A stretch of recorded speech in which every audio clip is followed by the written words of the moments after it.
Hi there. So I'm going to go over part one of option B.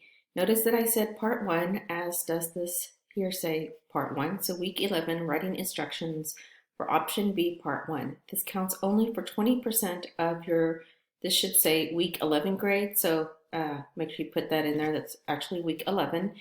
And I did mention this in the introductory video to this week, the general introduction to this week. The objective for part one is to excavate core meta-ethical presuppositions in Kant's deontological theory. You will be using what you excavate to complete part two of option B, which is to construct an answer to two prompts, each response being in the form of a paragraph where you're supporting a claim you're making about Kant's assessment or agreement or disagreement of something that you said in your week 9 task 2 essay. So this is going to be the easy part. So if you follow instructions and you do this as I ask you to do, then this should be an easy part, and but you still got to be intellectually attentive and intellectually careful. So right now I am giving you the instructions. The grading for this part is somewhat based on the rubric. It's going to depend on what we're dealing with, but completeness and attentive. Did you follow instructions? Did you show, a decent attempt to follow basic writing mechanics and care about that kind of stuff or whatever? So keep that in mind. But basically, I'll be looking at your answers to make sure that you recorded what I wanted, but you can still, lose points for accuracy and precision and relevance and stuff like that. That said, this is a lower level activity in that you're just looking for information and copying it down for most of this assignment. So review academic honesty. So the way that I'm going to want you to do this is you have a couple of options. One is if you have a printer, go ahead and print this, and then I would like for you to handwrite the responses. The reason why I want you to put your responses in writing is because writing, as has been articulated by people who do research on cognition and learning and what it means to encode information, research shows that writing the information down by hand helps you to better encode, internalize the information that you are interacting with. For this reason, this is an absolute. You have to present the information that I'm looking for in your own handwriting.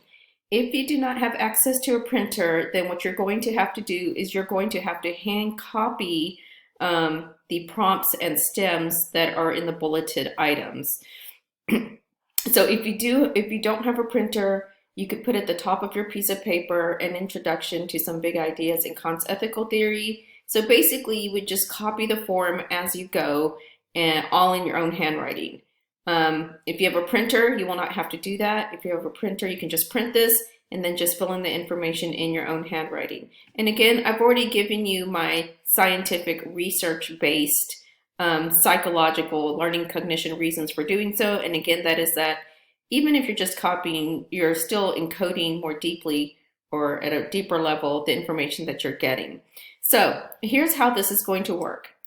Let's look at these bullets right here. This says an introduction to some big ideas in Kant's ethical theory. So that helps you with your mind to see what it is that I'm trying to get you to see. As you can see, I tell you the page to go to. So you will have to go to your smart book and find the reading that starts on this page. Notice that I have this bulleted item right here. When Kant talks about our moral experience, he looks inward to find the moral law and. Whenever you see a bulleted item that has dots after that, you need to find this part of the sentence in the reading on this page, and you need to handwrite the rest of the sentence verbatim. All of it, all the way to the period. Even if there's a hyphen or a semicolon, even if there's stuff in parentheses or an afterthought, you need to write all of the sentence that follows all the way to the period. So again, you would continue with the reading, and all of this goes in the order of the reading. So here you would get Kant's moral theory emphasizes, and then you would complete the sentence. Don't leave anything out. Don't leave any words out all the way to the period. Same thing with this. I've done a pretty good job making sure that I have copied 99% verbatim the sentence that's in there. The purpose of this is not to show that you understand or can explain what he said. The purpose of this is to have you excavate what's most important in the Smart Book reading to do part 2 of option B. So you continue. I do want to show you some things that are different, maybe one of the different items. So notice by the time you get to this point, I want you to shift your focus and your thinking about what you're reading. So these are metaethical presuppositions. So you already got some big general ideas. And of course, these metaethical presuppositions, that's kind of like a combination of his metaphysics, his views about human reality or some aspect of our human reality, and his transition to binding that to his ethical theory. And you can see that I tell you to now focus on page 43. So this is not a scavenger hunt. This is not higher level thinking. It is lower level thinking, some preliminary work that you're doing to do part 2 of option B, but I'm also giving you credit for showing me that you have excavated on your own the important parts of the Smart Book reading that I want you to focus on. And this way also you have all the points, all listed out for you instead of having to go online and browse and, all that other stuff. So this is the same kind of thing, but I am going to show you something that's different. So here you can see I've transitioned to in Kant's own words. So this is, make sure you pay attention to the details. So while this is on page 44, the author does sometimes give you the philosopher's own words, their original text or translations of their original text. Kant was a German guy. He wrote in German, so you're reading one translation. And you know that you are reading the philosopher's own words because there should be a thin blue line to the left or to the right or perhaps both.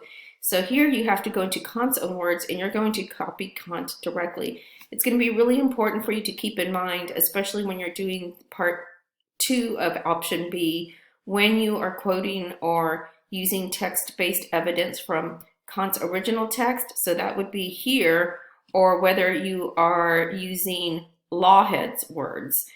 So, for example, if you decide to quote something from here in doing part 2 of option B, you'll want to say according to Lawhead or the author of our book, or you can just quote this. You can say Kant believes, comma, and then quotation marks if you want, if you decide to quote instead of paraphrase, but you'll still have to include an internal citation that says Lawhead or whatever. Okay, but not for this part. Here you do not have to do internal citations in a way that's completely unnecessary since I already tell you what page, but we'll get to internal citations for part 2 of option B later. Okay, so here you're going to copy a lot, just know that. And here you are going to copy some, but you will be copying quite a bit in here. I'm just giving you a warning there. But I wanted to call to your attention to the fact that, you got to pay attention to everything, even if it's in parentheses. Another item that's kind of different from what we've covered so far is that I tell you to copy 2 questions posed by the author to help you connect what Kant has to say about the goodwill, moral character, and the actual consequences of our actions. So you're going to be looking for 2 questions. And like I said, these items go in the order of the reading. So it's probably going to, these 2 questions you look for are probably going to be after this original text excerpt. All right. So now this is also a very different item from what you've looked at so far. So it says, look at the thought experiment in the orange text box and read through the 3 scenarios. So if you are doing this completely by hand, if you are not able to print the form, you do not have to copy all of these questions, but you will have to show me that you are answering the questions and how you set up your answers. And actually this applies to everybody. But again, I'm just letting you know that if you're having to handwrite all of this and you cannot print this form, you do not have to copy the questions. Okay, now whether you are printing the form or doing everything by hand, what I'm about to say is true for all of you. When you answer these questions, incorporate phrases and words from the questions to show me that you're dealing with that aspect of the question. So you would say, what is motivating Gretchen's actions in her attempt to save lives is blah, blah, blah. And what I realized I forgot to say here is that this is for the first scenario. So what motivates her actions in the first scenario? Okay, that's very important to keep in mind.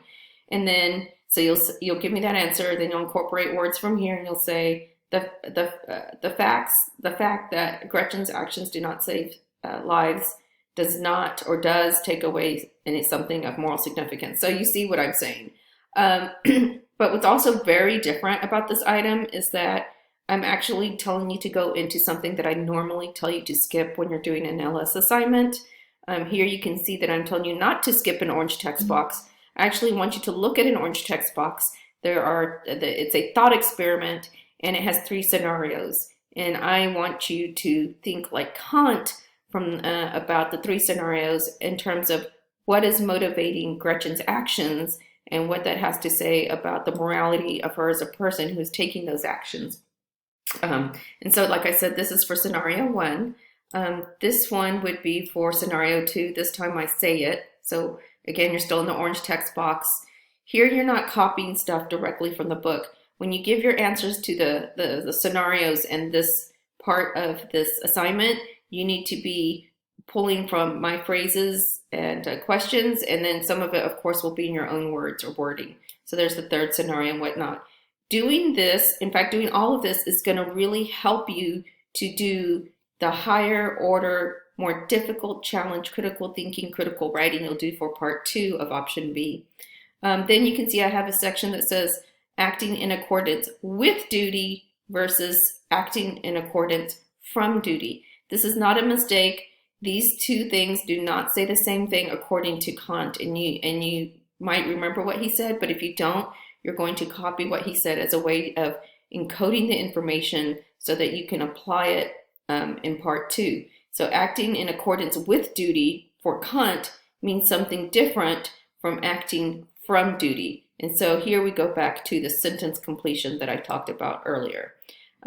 This just reminds you that doing what I just went over is only 20% of your week 11 grade.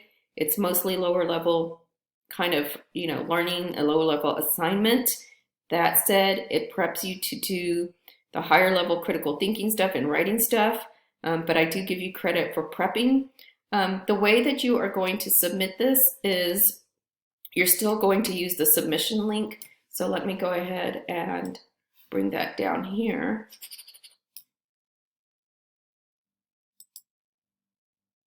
So right now I'm showing you how you're going to submit this. So if you're doing option B, you're actually going to have 2 things that you have to submit through this link. So one thing you can do is if you're going to have to take a picture of your responses. So take a picture, or if you have scan function on your printer, scan your handwritten answers, or take a picture with your phone of your answers. I have to be able to see your answers handwritten, and I have to be able to see which item you are dealing with. And then do not use write submission. Do not use that. You're going to do browse my computer, and you're going to look for a file to upload. So your picture or your PDF or whatever, and you'll upload that. You will still be able to submit your response for part 2 of option B. You can submit multiple things in this one link. So again, if you're doing option B, you're going to submit parts 1 and 2 via this same link using the browse computer and uploading a document function. Just to repeat, if you're doing option B, you have 2 parts. The handwritten part will be uploaded via this link, and so will the other part that I go over in a second video.